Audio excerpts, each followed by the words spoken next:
Hey everyone. I'm sure you missed me the last couple weeks in my engaging and thought-provoking videos. Um, it's a little bit of sarcasm there, but I hope you're doing well. I hope you've avoided this cold. I've had it for almost 2 weeks now, but oh well, things could certainly be worse. So I'm going to make this video pretty quick this week, but I do want to thank you for the really good quizzes. I have those graded, and I've either sent them to you by email or I've posted them in the grading section on Moodle. I'm going to confess I've never really used that. I've always emailed them to people, and then as I was grading them, I kind of saw, wow, that would be a lot easier and probably a lot more convenient for you. So some of you have had them emailed to you, others it's in that grading section, and I believe you get notified of that. So thanks a lot. Some things that jump out at me is, one thing I really liked is some of the critiques and integration of the Native American perspective. I think that's it's really cool for me to read because it's something I've tried to improve in this course. And some of you did a really nice job with that. Obviously that wasn't a requirement of the quiz per se, but some of you really did well with that, so thanks for that.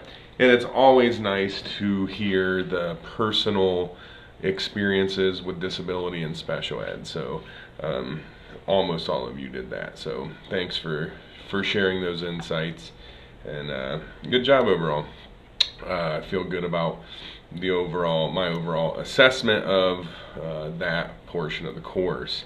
Obviously, now we're really getting to the heart of more modern issues related to special ed law and policy, and things that are going to be very pertinent and critical for you to know as practicing educators and clinicians. So this week we're going to do an activity. It's called a hypothetical, which is kind of a, I guess, legal instructional term of looking at a kind of a mock scenario and answering some questions about that. This is a pretty large activity. It is going to take you some time, so I'm not adding there's not a lot of material for this week, but this activity is quite robust and quite important to orienting you to the CFRs, or the Code of Federal Regulations, which I have also posted for this week. So you're going to see this video, and then you're going to see the assignment. They call it hypothetical number 1, and then you're going to see the final regulations. And you're going to need to use those final regulations to do this assignment. So it's going to, like I said, it's going to take you some time, but it's really going to orient you. It's in a PDF form, and I really encourage you to use the search function. Nothing wrong with that within your PDF browser. You can use online resources also if you'd like, but I mean, you need to use this resource because it is kind of the resource. Also, this is something that is, as you get into the field and you come across legal questions, this is where you find the answers.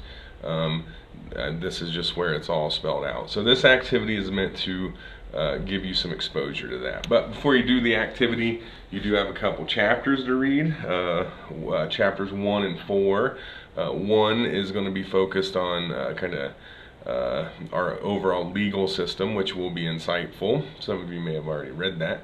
And then also chapter 4, which is going to give you an overview of IDEA. So that's where we're going to start. And then over the course of the rest of the semester, we'll be getting much more specific on these issues. So thank you very much. This will be your second graded assignment. So have a great week, and as I always say, get in touch if you would like to meet or if you would like to chat, and I'm always happy to do that. So thanks a lot, folks, and have a great week.